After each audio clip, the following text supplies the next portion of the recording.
Is Perler paper really worth it? Or should I just use parchment paper instead? Stay tuned to find out.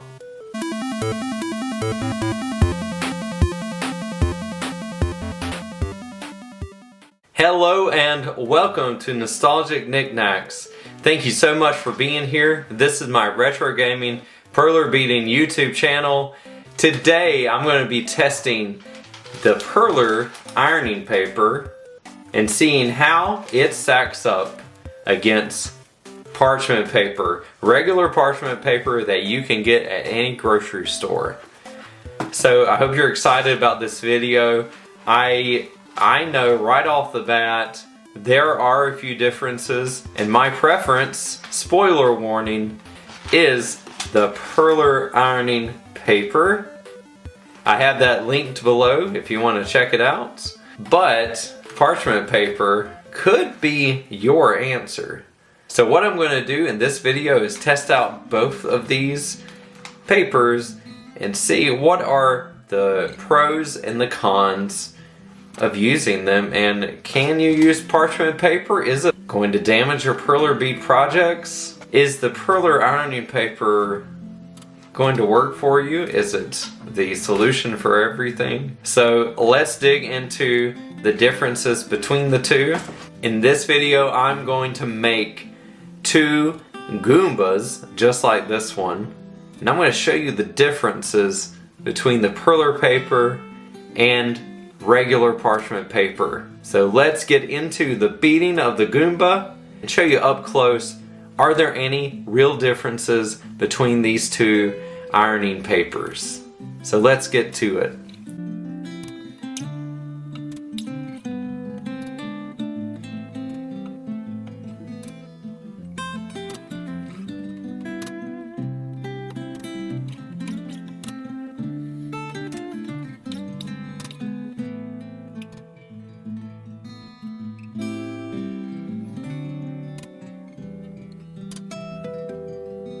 Okay, so I've got my two Goombas Perler beaded, got them on the boards. Now I'm going to take my Perler ironing paper and put it on the left Goomba. This is the Perler ironing paper. And then on the right I have a bigger sheet of the regular parchment paper. So I'm going to put that on the right Goomba. And they almost look the same. It's hard to tell the difference. They do feel different. The parchment paper feels like it has a bit of a residue on it of some sort. Okay, let's get started. Let's start with ironing the parchment paper, and then we'll get to the regular Perler paper. And then we'll look at it and see if there are any differences. So something I noticed as soon as I start ironing, and it really is the reason why I go with the Perler branded ironing paper over the parchment paper, is that the parchment paper starts to pull away pretty quick from the actual project. So just something to keep in mind as you're ironing.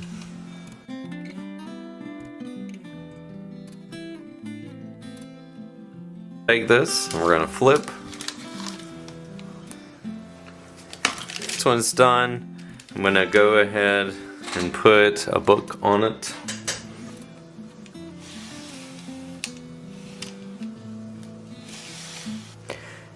With the regular Perler paper, it actually irons a bit more evenly, which is interesting to think about. It seems like everything is a little more uniform. Maybe it's just me, but that's kind of what I'm seeing here.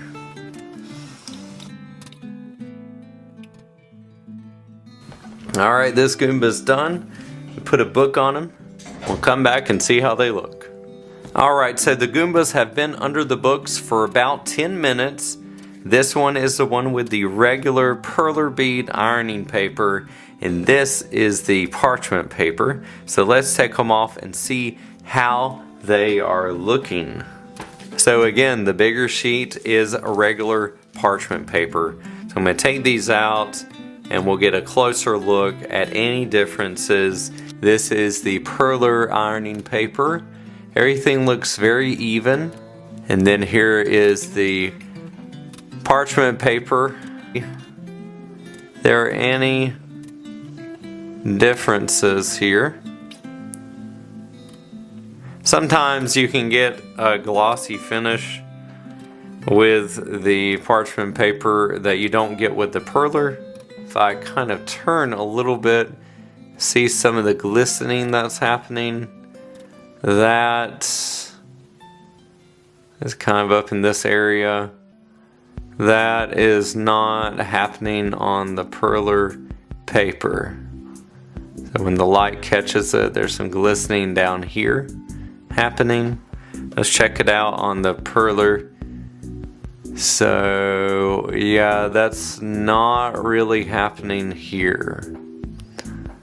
Ignoring my over melting here, just it's not really happening. That in person you can definitely see it. Kind of hard to show on camera, but for all intents and purposes, if you're looking for an ironing paper, I would say there are some differences. So after looking at those Goombas for quite a bit, I saw some minor differences between the parchment and the Perler ironing papers. Is it a big enough difference that it's going to cause your Perler bead projects to be damaged? I don't think so. It's just a personal preference, but I like the Perler paper. If you are a parchment Perler ironing person, keep doing what you're doing. The differences aren't enough to make or break a project. Like I said, there's a little bit of glistening that happens with the parchment paper. These little artifacts, materials that are happening on the parchment.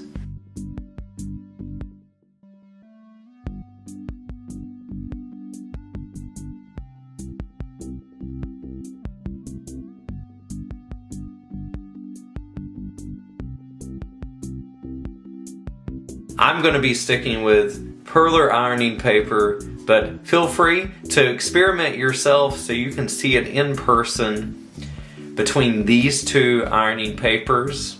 It's well worth it just to see what's out there and how the materials interact differently as you use them. So there you have it.